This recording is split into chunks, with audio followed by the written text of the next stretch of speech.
¿Cómo están? Bienvenidos a nuevamente esta coproducción de la Universidad Católica de Santa Fe y la Arquidiócesis de Santa Fe de la Veracruz. Esta semana el tema es el ausentismo electoral. En nuestro país, 2 de cada 5 electores no se presentaron en las últimas elecciones a votar. De este fenómeno dialogamos con especialistas de nuestra casa. En primer lugar, dialogamos con Emilio Escota, responsable de la consultora Influencia, sociólogo y docente de nuestra casa, y por otro lado con el licenciado Juan Pablo Julier, responsable de la Secretaría de Ciencia y Técnica de la Facultad de Derecho y Ciencia Política, para analizar este fenómeno y también para compararlo con otros países del mundo. Presentados los temas, vamos a las notas.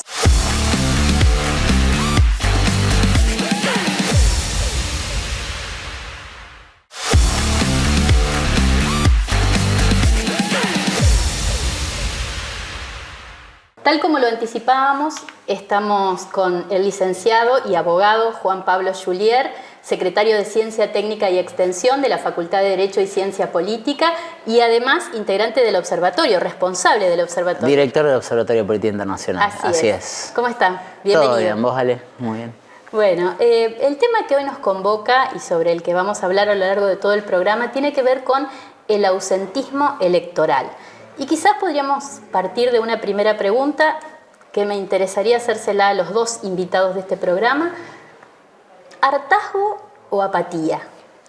Y me parece que hay un poco de ambas, al menos desde mi punto de vista, en el sentido de que si nosotros hoy buscamos lo que es el ausentismo electoral, tenemos que entenderlo desde una óptica de lo que interpreta el ciudadano, es decir, de aquel que se siente llamado a las elecciones porque no está concurriendo, al menos acá en Argentina, que además es una cuestión obligatoria legalmente hablando.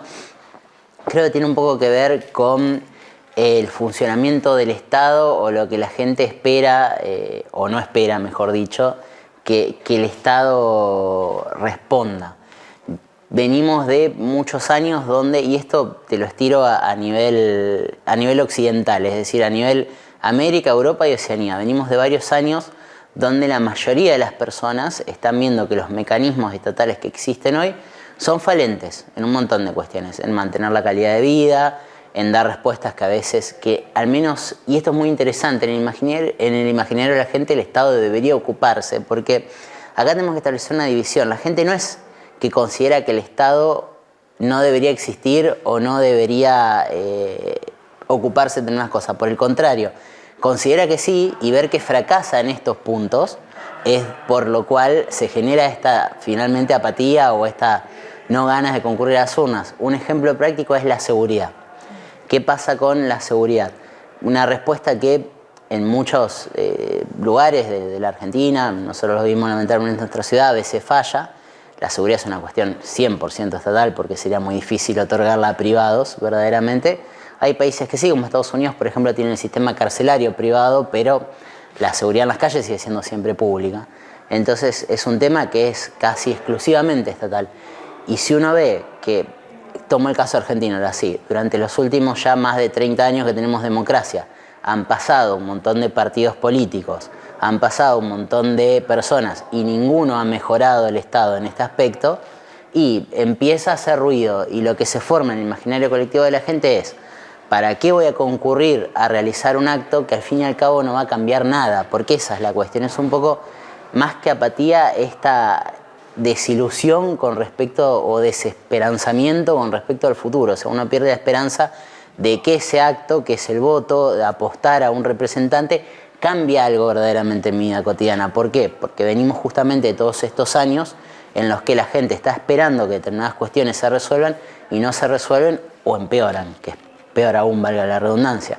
Esto obviamente se traduce en números bajos per se, porque ya nosotros este año tenemos elecciones legislativas. Siempre, históricamente, en las elecciones legislativas tenemos menos concurrencia que las del Poder Ejecutivo.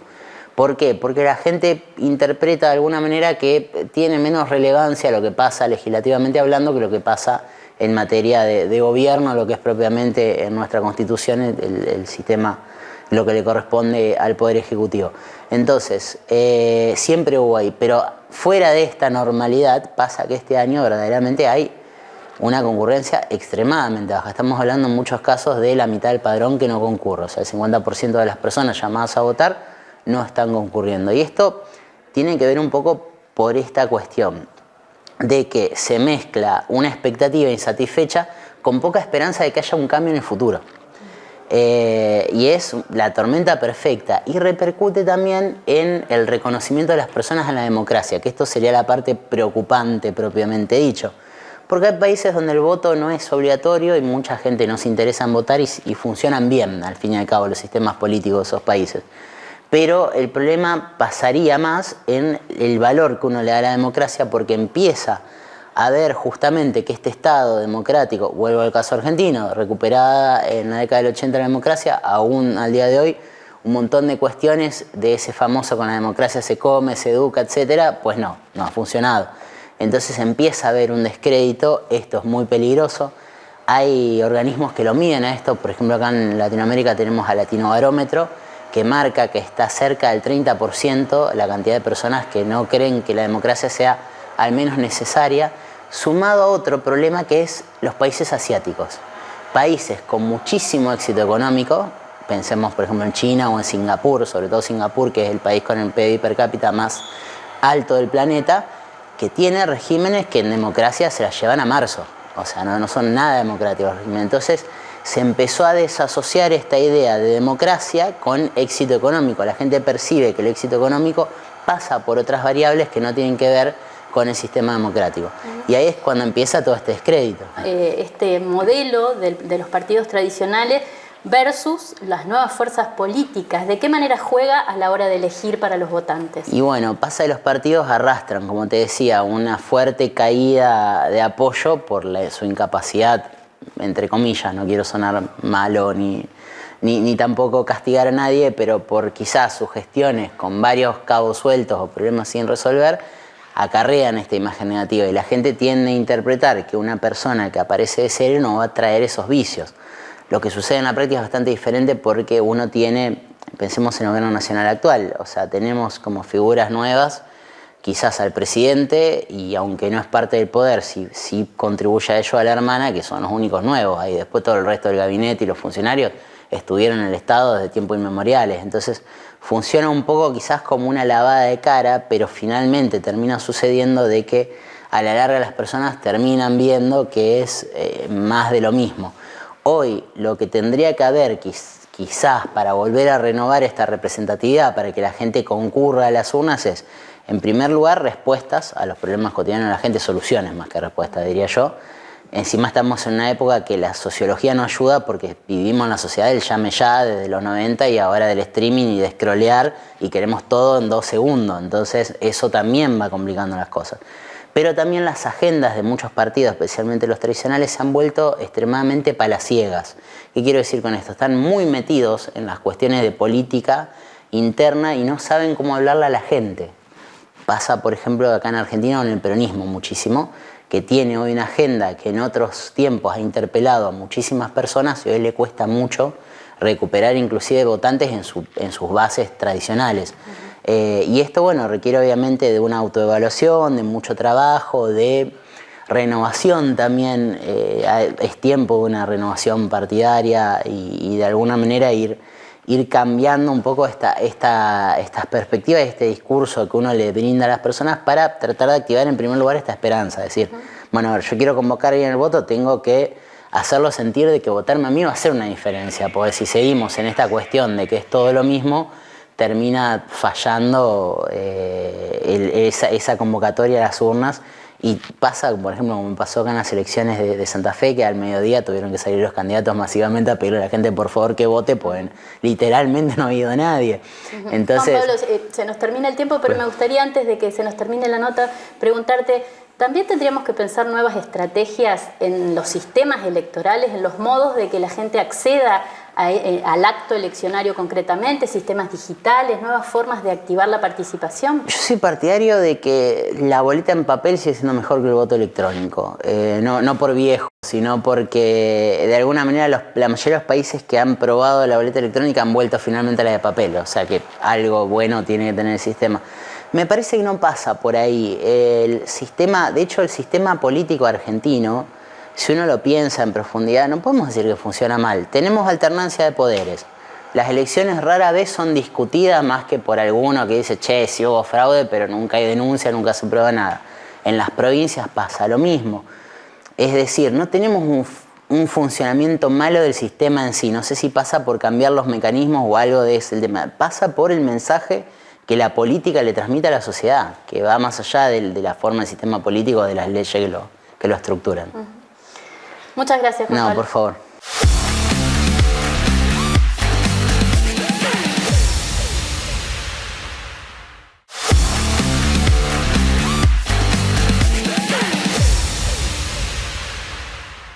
Y continuamos hablando del tema de ausentismo electoral, de la democracia en crisis, y para eso invitamos a un docente de la casa, Emilio Escota, que además es sociólogo, trabaja en estrategias de comunicación política, en investigación y análisis de datos, y es docente de Sociología Jurídica en la licenciatura en Derecho, Teoría Sociológica y en la licenciatura en Relaciones Internacionales. Bueno, larga presentación. ¿Cómo estás, Emilio? Muchas gracias. Así es, muchas gracias a ustedes por invitarme. Bien, veníamos hablando con Juan Pablo Julier del tema del bajísimo nivel de participación desde 1983 a esta parte en los actos electorales. Este año, bueno, se marcó un hito.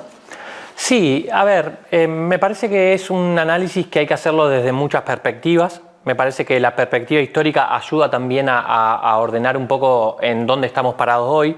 Y es cierto, no sé si Juanpi mencionó el dato específicamente, pero desde 1983 a esta parte, cada década ha ido menguando la participación electoral entre un 5 y un 10%. Es decir, en la década del 80 la participación electoral estaba casi en el 90%, y llegamos a esta década con una participación electoral rozando el 70%. Es verdad que lo sucedido hasta ahora, en 2025, en las elecciones provinciales y locales, muestra un piso aún más bajo de la tendencia general que se venía dando, y corresponde analizarla, sí, ya, además de teniendo en cuenta este proceso histórico, con algunos procesos más de la coyuntura política, económica, social, diría yo, que está atravesando la Argentina, y que ayudan también a entender por qué particularmente en el 2025 no se llegó al piso del 60% de la participación. Ha estado rozando el 55,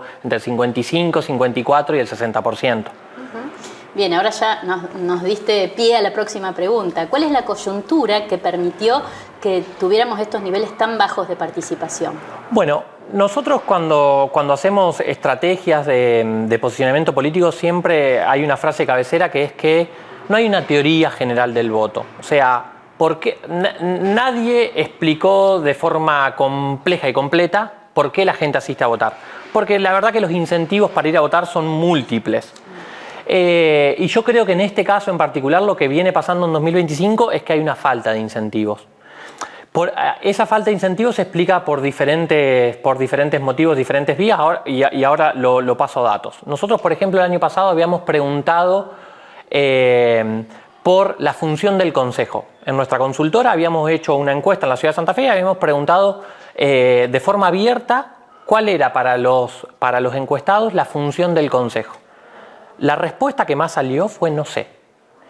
Y después del no sé, es decir, una incapacidad para poder contar cuál es la función que tienen los concejales, salieron una dispersión de respuestas que ayudan a entender también que el rol, las funciones concretamente de lo legislativo, y en este caso del concejal, se ha ido desdibujando con el tiempo, y ahí hay que encontrar también uno de los motivos. No hay un incentivo por parte de la población para entender y fundamentar la importancia de ir a elegir concejales.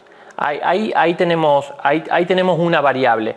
Preguntamos, por ejemplo, si conocían proyectos trabajados por concejales. Ni siquiera íbamos a puntualizar algún proyecto en particular, sino algún proyecto presentado por algún concejal. El 80% no conocía ninguno. Entonces, viendo un poco estos números, yo suelo decir en este caso que es más un milagro que una catástrofe que haya ido a votar el 55-60% de la población. Si a eso se le suma a su vez que la propaganda electoral fue muy baja, que también es parte, digamos, del diagrama o de la planificación electoral, que tiene que ver con que desde el Estado se den las herramientas de comunicación, tanto para los partidos como para la Secretaría Electoral, para contar y dar a conocer e invitar a ese día al acto eleccionario. Eso no sucedió, ¿sí? De hecho, se dio algo muy particular, que desde de las elecciones PASO, que se dieron en abril, junto con la de convencionales, a las elecciones generales, la publicidad en vía pública disminuyó. Entonces eso también explica algunas de las razones que hacen al ausentismo electoral en particular. Y otra cosa que también lo escuché a Juanpi que dijo, es que en las elecciones intermedias muchas veces también hay menos participación electoral, y bueno, este caso no fue la excepción. Desde ahí nosotros encontramos algunas de las explicaciones que permiten analizar el porqué de estos porcentajes en las elecciones provinciales de Santa Fe. Justamente pensando en la comunicación específicamente, estamos en la era digital en la que todo el mundo tiene mayor acceso a la información. ¿Crees que el fenómeno de las redes sociales, de los políticos o de las plataformas políticas en las redes ayuda o confunde un poco al elector a la hora de poder entender las plataformas y sus proyectos específicos? Sí, bien, yo creo que por un lado ayuda, pero también confunde, digamos. No sería absoluto en pensarlo de alguna de las dos maneras. A ver, el Estado, sí, como institución, ha quedado en cierta forma vetusta en relación a los cambios que ha habido en el mundo, sobre todo en lo que tiene que ver con las comunicaciones, con la tecnología. Me parece que ahí hay una dificultad, ¿sí? Que el Estado como institución no ha seguido los caminos de modernización que sí han seguido, por ejemplo, todo lo que tiene que ver con el mundo económico, todo lo que tiene que ver con el mundo tecnológico, todo lo que tiene que ver con el mundo de la comunicación. Ahí, entonces, hay me parece, un ajuste que tiene que hacer el Estado en tanto institución, ¿sí? Porque lo que ha pasado tal vez es que también, siguiendo otro fenómeno de época que es el proceso de individualización, la comunicación ha dejado de estar en manos tal vez del Estado para pasar a estar en manos de los funcionarios que ocupan roles circunstanciales en el Estado. Y eso, más allá de que puede ayudar a llegar a ciertos nichos, también confunde. Confunde cuál es la gestión y la política pública, ¿sí? Y cuál es el posicionamiento de un político o de una figura pública en particular. Desde ahí, algunos ajustes hay que hacer también. Y después hay ciertas prevalencias que nosotros venimos notando en el electorado. Las hemos esquematizado en tres, pero, a ver, hay, por así decirlo, una predisposición al cambio sobre la continuidad, ¿sí? En cualquiera de los ejes de la vida, pero centrado en lo político, hay una predisposición electoral a que la continuidad está muy relacionada, digamos, a lo rutinario, a la quietud, y hay una necesidad permanente de cambio. Por supuesto, los buenos gobiernos son capaces, digamos, de frenar o de contener esa corriente social que lo que busca es el cambio o la transformación permanente. Ahí hay una cuestión. La otra cuestión que también tiene que prestar la atención la política es que se pasaron tal vez las experiencias ciudadanas, pasaron de lo que era, digamos, proyectos o ideas estructurantes y estructurales a el metro cuadrado particular de cada ciudadano. Entonces, las necesidades, las demandas, las ideas que tienen los ciudadanos tienen que ver más con su propia experiencia de vida, ¿sí? Resolveme lo que pasa afuera de mi casa, lo que pasa en mi parada, lo que pasa para llegar hasta mi trabajo, lo que le pasa a mi hijo en la escuela a la que va.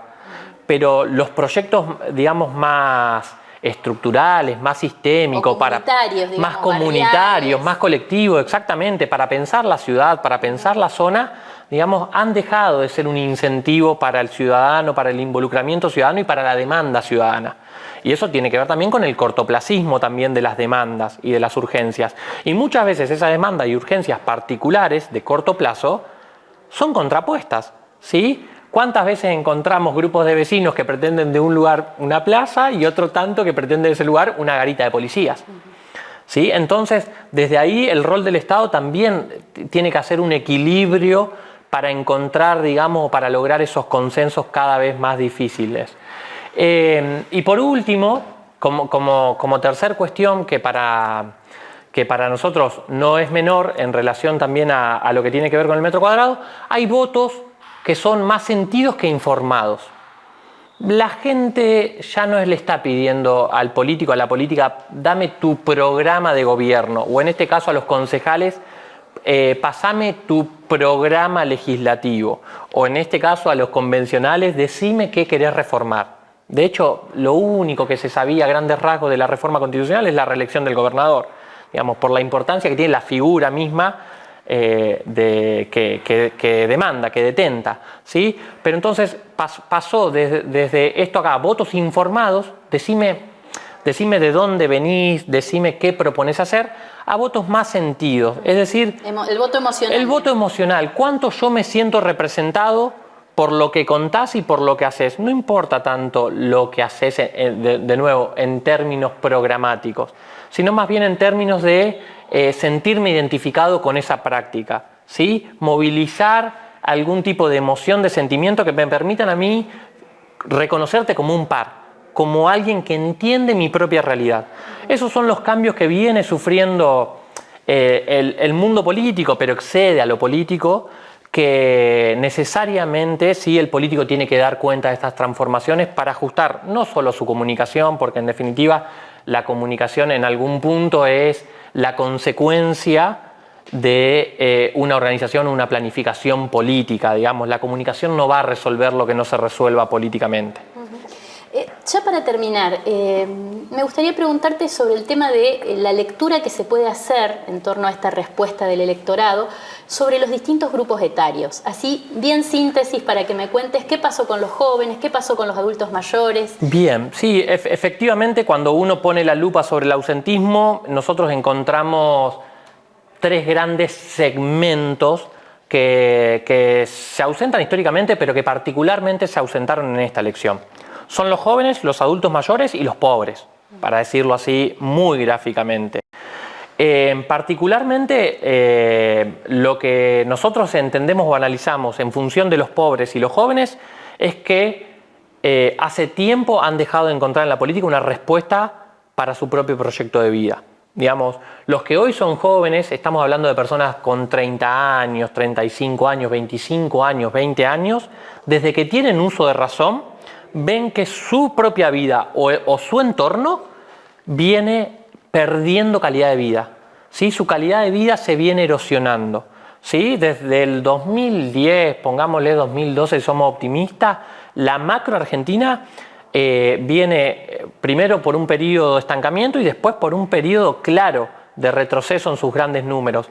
Estamos hablando de pobreza, desempleo, le podemos sumar la inflación, le podemos sumar el PBI por cápita. Diferentes índices dan cuenta y obviamente la macro es la micro también, y eso los jóvenes lo vivieron, digamos, como una Argentina, en este caso, que le recorta los proyectos de vida. O sea, uno está en la juventud, en la etapa de proyectar, y se encuentra con un país que le está recortando esos proyectos de vida. Y entonces eso es un problema y eso genera apatía electoral, eso genera un enojo para con los políticos.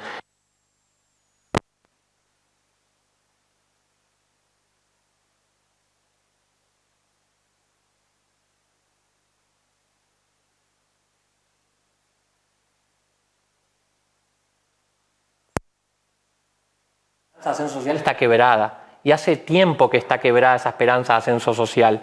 Un ascenso social basado en políticas públicas es algo que hoy ya la población, sobre todo la población pobre, no reconoce. Reconoce que puede salir adelante, pero todo lo que la puede hacer salir adelante no va a ser gracias al Estado, sino va a ser a pesar del Estado.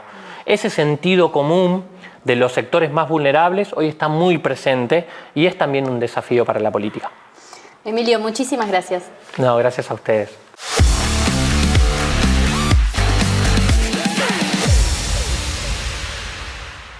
Llegamos así al final de nuestro programa. Queremos agradecer como cada semana al Bar El Santo por los cafecitos y también a Déjalo Ser por los looks y toda la temporada primavera-verano que ya tienen en vidrieras allí en su tienda en Ricardo Aldao 1515.